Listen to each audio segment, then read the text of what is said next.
L'Oréal. On a un bel argentin sous le coude. Oui. Honnêtement, ça tombe bien quand on voit ta chronique, puisqu'on va parler de tango. Eh bien, oui. On pourrait croire qu'on a fait exprès, et même pas. Oui. Il y a quelque chose comme ça, des fois avec les gens ou avec les choses, il y a des liens étranges qui arrivent, qui se nouent, qui nous relient ou qui se dénouent.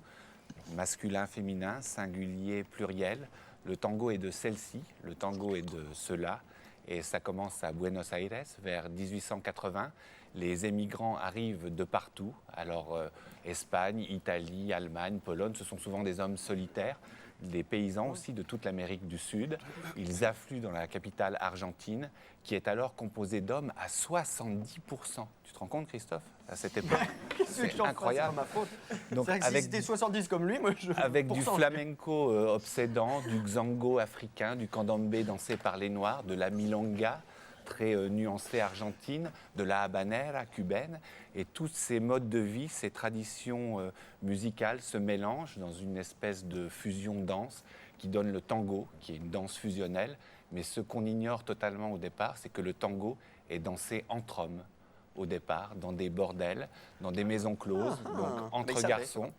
Oui, entre garçons hétéros, mais entre garçons quand même, ils mettent au point des techniques de guidage, ils mettent au point des figures expressives, lascives ou fugueuses, qu'ils dansent entre eux et qu'ils proposeront ensuite à des filles, et encore pas à toutes. Oui, c'est dingue parce que c'est super sexy quand même. Hein, oui, danse, et c'est très langoureux, à la fois fort et tendre, fragile et désespéré, puisqu'il y a tout le poids du passé, un passé un petit peu révolu, avec beaucoup de nostalgie, et puis un petit peu toute l'angoisse d'un futur qui reste tangible.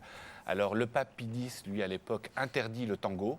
L'empereur d'Allemagne aussi, il y a toute une vague comme ça de soulèvement de veto.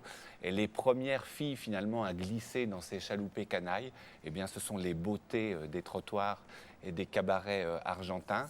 Et les guapos, vraiment le petit souteneur argentin, lui amène justement sa prostituée favorite à glisser, à s'exprimer, puisqu'après, ce sont des corps qui se répondent. Et les Argentins ont une très belle formule.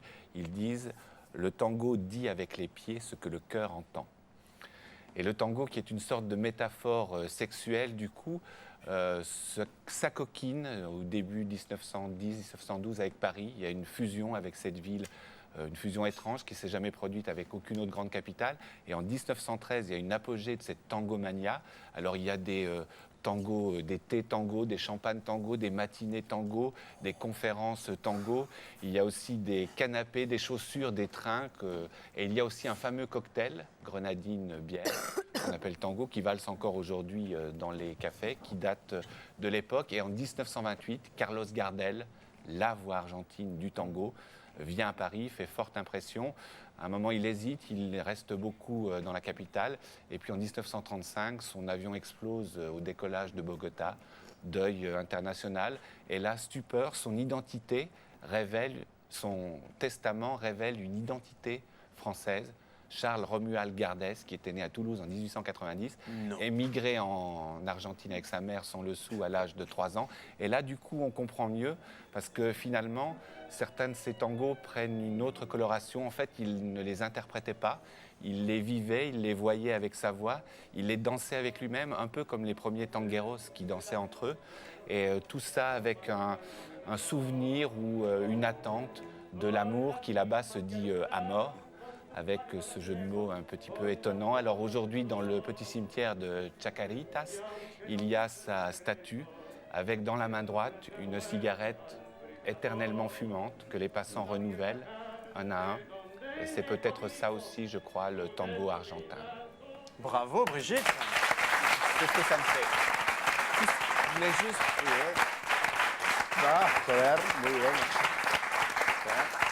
Juste 2 super ouvrages.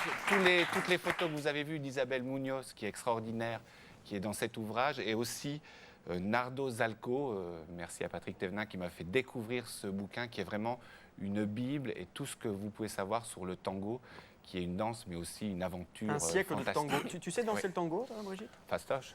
Tranquille. Mais pas le tango argentin, il est trop difficile. Michel, le fait que le tango au départ se dansait entre hommes, vous le saviez ou Oui, ça? oui, je le savais, je le savais.